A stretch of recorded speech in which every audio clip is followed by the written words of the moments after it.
You already have the divorce papers ready? Are you seriously trying to scare me? I asked in disbelief. Jackson just looked at me coldly and said, I'm ready for this any time, so you better think carefully about what you just said. Without another word, he stood up and walked away into his room, leaving me sitting alone, stunned and heartbroken. My name is Kamama. I'm 28 years old and work full-time in an office. A year ago, I married a man named Jackson. We met through a blind date set up by friends, and after dating for about a year and a half, he asked me to marry him. At the time, I thought things were moving a little fast, but I had always dreamed of getting married and starting a family before turning 30, so I said yes, thinking that love and time would work everything out. But I quickly learned that I should have thought more carefully. Just a short time after we got married, Jackson suddenly announced that he was quitting his job. I was surprised and asked, why so suddenly? He replied, because I can't reach my full potential there.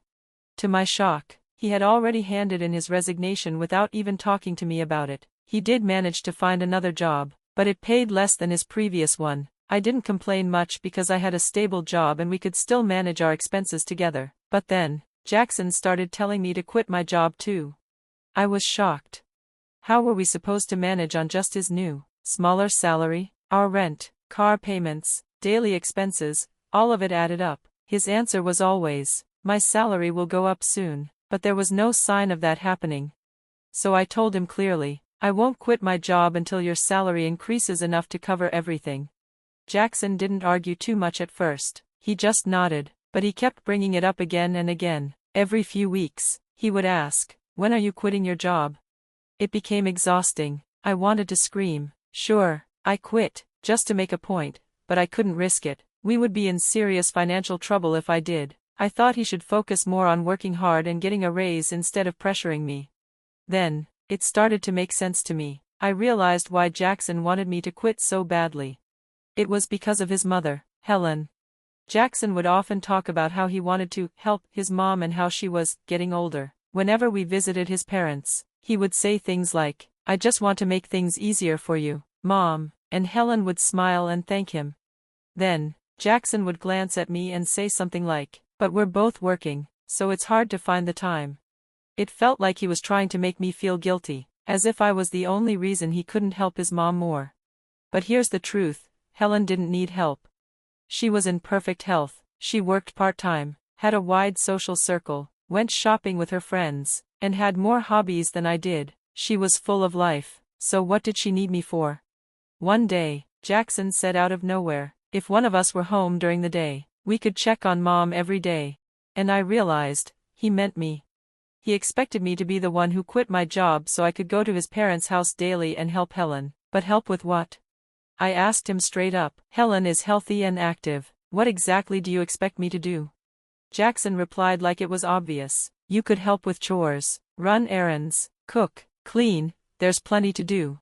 But she's barely even home during the day. I said, she's always out or at work.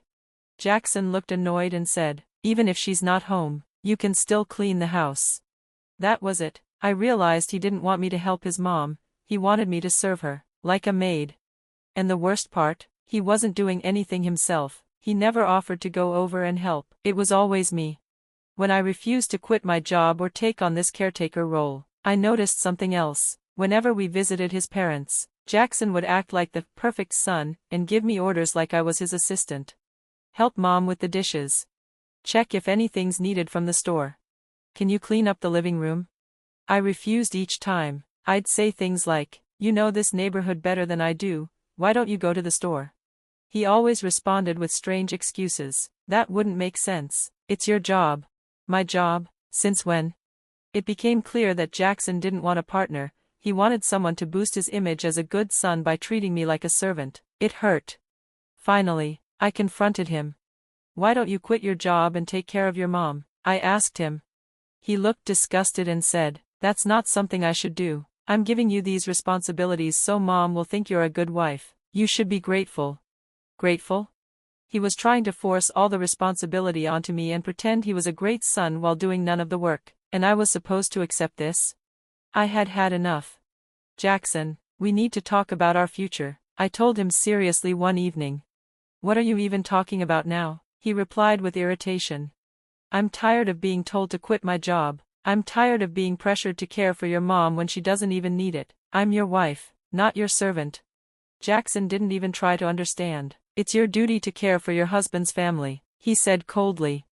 And what about your duty as their son? Isn't that more important? Shouldn't you be the one helping them?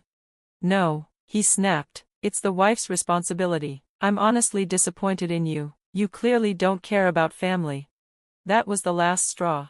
He didn't see me as an equal. He didn't appreciate what I brought into the relationship. He didn't care about how I felt. In his eyes, a wife was just someone who quit her job, obeyed her husband, and served his family.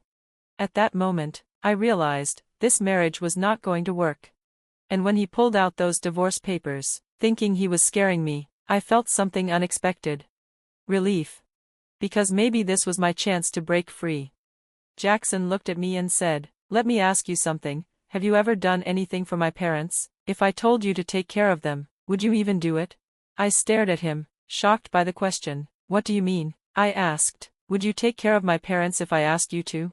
Jackson looked at me like I had said something ridiculous. Why would a husband take care of his wife's parents? That's not how it works. "So, you're saying you'll never help my parents, not now or in the future?" I pressed. He shrugged. "The husband's parents and the wife's parents aren't the same. It's different." I felt frustrated. Why does it have to be different? That makes no sense to me. Honestly, I didn't realize you were this selfish. You remind me of my old boss, always one-sided and controlling. Jackson frowned. "What are you even talking about?" "I'm saying you think your parents are the only ones that matter. You expect me to take care of them, but you won't lift a finger for mine." "What?" he snapped. "So now you're saying I should treat your parents like mine? That's crazy." "I'm just saying that if you expect me to care for your parents, then it should go both ways. But since you clearly don't believe that, I'm done visiting your parents." He laughed bitterly. "Are you serious right now? This is nonsense. I'm the one who should be fed up." "Why are you yelling at me? Don't you realize you're the problem?" I said. "You're so disrespectful. My mom was right about you," he shouted. I narrowed my eyes. "Oh really? And what did she say?" Jackson suddenly pulled a piece of paper from his bag. "She told me you're a bad wife. That's why she gave me this." I looked at the paper. It was divorce papers. "What? You already had these ready?" I asked, stunned. He smirked. "Yeah, bet that scared you, didn't it? I'm ready to go through with this anytime, so watch what you say." And with that, Jackson walked into his room, like he had just won something. But I wasn't scared. I was furious. He thought he could use divorce papers to scare me into submission, and now that I knew his mom was behind it, it all made sense. He was letting her control our marriage, and I wasn't going to be a part of it anymore. He might have thought he was in control, but he was wrong. The next morning, after Jackson left for work, I sat at the kitchen table with the divorce papers in my hand. They were already signed by him, and his mother had even acted as a witness. All I had to do was sign my name and submit them. So I did.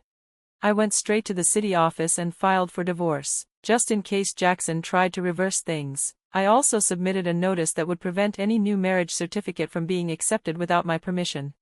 Then I called my parents and explained everything. They were shocked but fully supportive. They said Jackson had gone too far and agreed to help me move out right away. I took some time off work, and with my parents' help, we packed up all my things and moved them to their house while Jackson was still at work. Finally, I felt peace. Being in my childhood home felt safe and calm, something I hadn't felt in a long time. Looking back, Jackson had never really treated me like an equal. I did most of the housework, cooking, and cleaning, even when I was exhausted from work, and still, he expected me to quit my job and take care of his mother, who didn't even need help. Later that night, Jackson called. "Hey, where are you?" he asked. "I'm at my parents' place." "What? Why would you go there without telling me? And where's your stuff? Did you seriously take everything?" "I'm not coming back," I said firmly. "You better come back and make dinner." "Make your own dinner," I replied, then hung up and blocked his number. I knew I couldn't talk sense into someone who still didn't see what he did wrong. About a week later, Jackson came to my parents' house with both his mom and dad. They all had serious faces, and I invited them into the living room. My parents and I sat across from them, ready to have a real conversation. Jackson started yelling, "How could you leave without asking me? How could you move out like that?" I stayed calm, because you were treating me like a maid, not a wife. All I asked was for you to take care of my family, he argued. By quitting my job, doing all the housework, and visiting your mother every day, I asked, that's not care, that's control. His mother, Helen, jumped in. What kind of wife are you if you don't take care of your husband?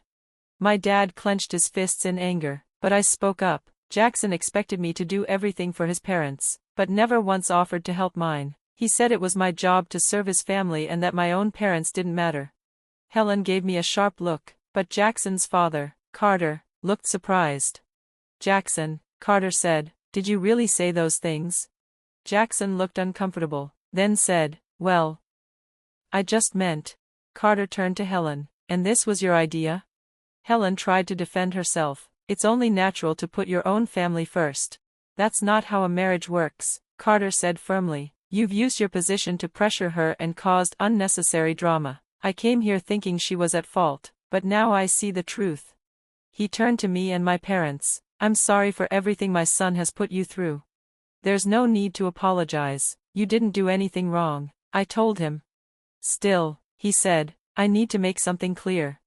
I looked at Jackson. You remember the divorce papers you gave me? Yeah. I already filed them. We're divorced. Jackson's face turned pale. Helen gasped.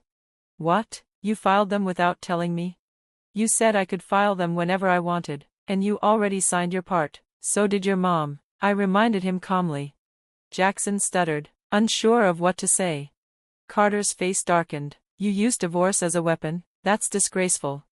Then, in front of all of us, Carter slapped Jackson across the face. Apologize to her, right now. Helen looked like she wanted to disappear. Carter didn't stop until both Jackson and Helen apologized. Then he pulled them out of the house. Later, Carter made sure everything Jackson owned was legally handed over to me without any problems. Even though I earned more money and managed the home, I was relieved to be protected. I found out afterward that Carter also divorced Helen. I guess even he couldn't tolerate her behavior any longer. A few weeks later, I bumped into a former coworker of Jackson's. They told me that Jackson had been struggling at his job and was constantly getting scolded. That's why he quit and took a lower-paying position. It all made sense. Jackson didn't want to face his failures, he just wanted to blame others.